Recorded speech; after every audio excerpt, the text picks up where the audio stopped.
السلام علیکم ناظرین، امید کرتا ہوں آپ تمام لوگ خیر و عافیت سے ہوں گے۔ ہمارا آج کا ٹاپک نماز کی کیفیت۔ ام المومنین حضرت عائشہ صدیقہ رضی اللہ تعالیٰ عنہ سے روایت ہے کہ نماز پہلے 2 رکعت فرض ہوئی، پھر بعد میں سفر کی نماز تو اسی طرح باقی رہی، جبکہ حالت قیام کی نماز 4 رکعت کے ساتھ مکمل کر دی گئی۔ معزز ناظرین، آج کی زیر بحث حدیث جسے امام نسائی رحمۃ اللہ علیہ نے اپنی سنن میں اور اسی سے ملتی جلتی روایت امام بخاری رحمۃ اللہ علیہ نے اپنی صحیح میں نقل فرمائی ہے۔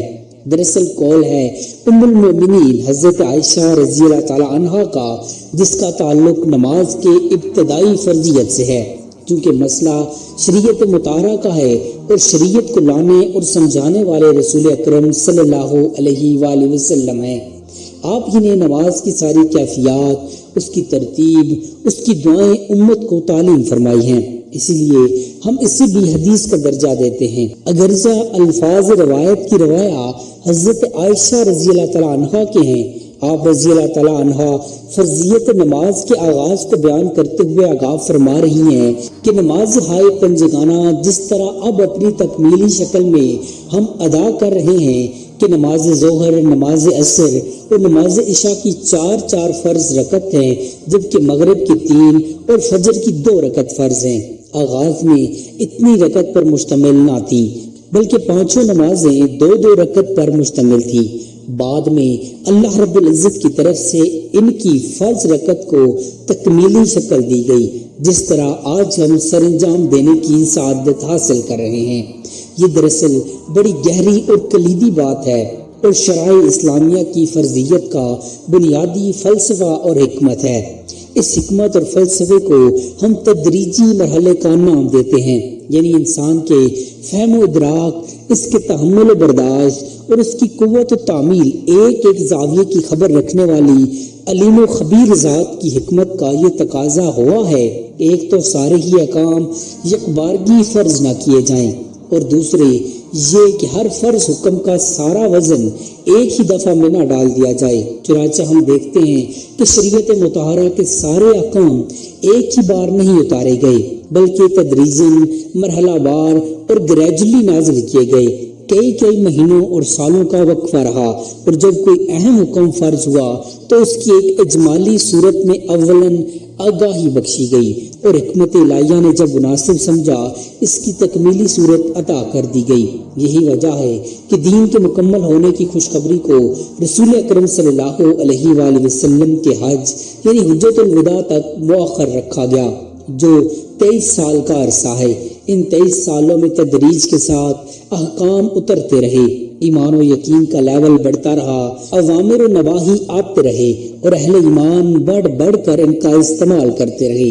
کوئی ہچکچاہٹ اور تردد نہ ہوتا تھا۔ سارے احکام امت مرحومہ کے پہلے ہی قافلے کے اعمال میں ڈھل گئے، اور یوں رچ بس گئے کہ عرش معلیٰ کا مالک ان سے اس قدر راضی ہوا کہ بیانیہ کو قرآن حکیم میں 4 مقامات پر لا کر ابدی دستاویز کا حصہ بنا دیا۔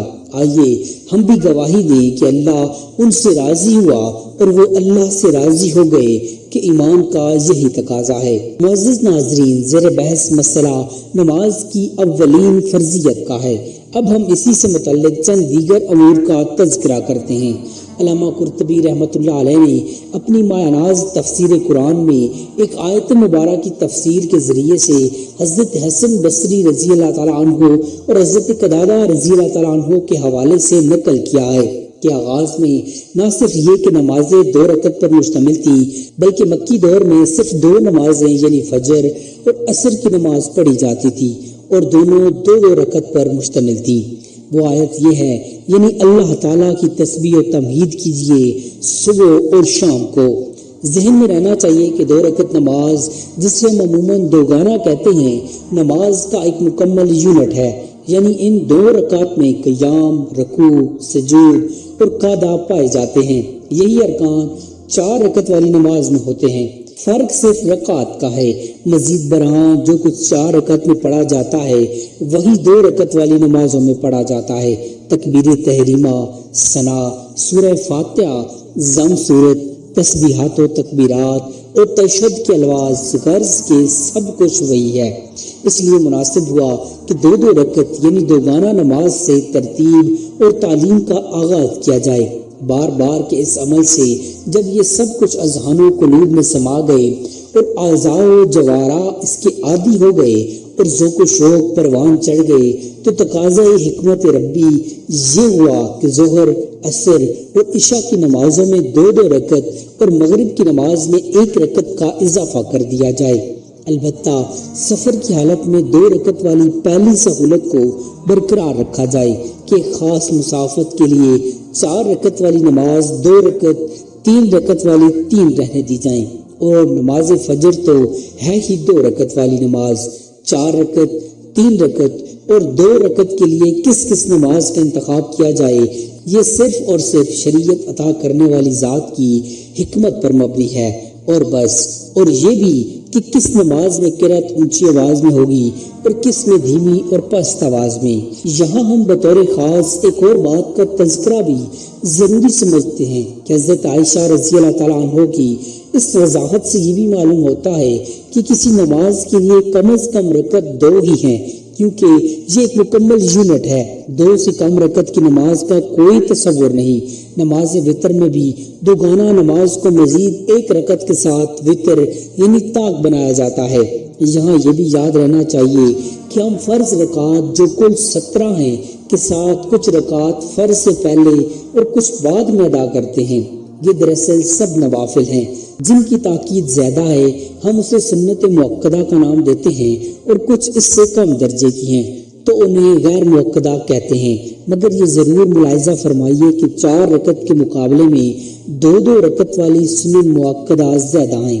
صرف نماز ظہر سے پہلے 4 رکعت سنن مؤکدہ ہیں، اور اس میں بھی ایک روایت 2 رکعت والی ہے، ورنہ ظہر، مغرب، عشاء اور فجر کی نمازوں میں دوگانہ سنت مؤکدہ ادا کرتے ہیں۔ ایک اور ایمان افروز تصویر دیکھیے، نماز تہجد، نماز اشراق، نماز چاشت، نماز استسقاء، نماز کسوف، نماز خسوف، نماز عیدین، نماز تراویح، نماز طواف، نماز توبہ اور نماز شکرانہ سب ہی 2 رکعات کی نمازیں ہیں۔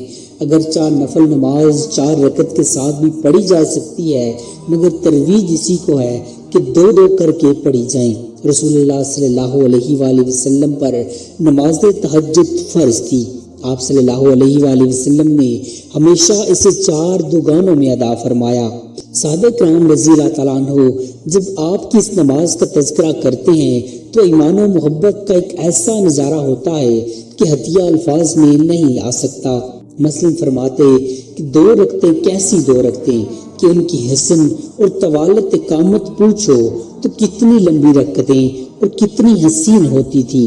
باہر کیف یہ بیانیہ بہت ہی دل آویز تصویر ہے نماز ہائے پنجگانہ اور ان کے محلقات کی۔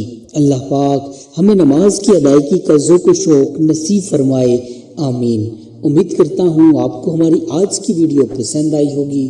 مزید ایسی انفارمیٹیو ویڈیوز دیکھنے کے لیے چینل کو سبسکرائب کر لیجئے۔ جزاک اللہ خیرہ۔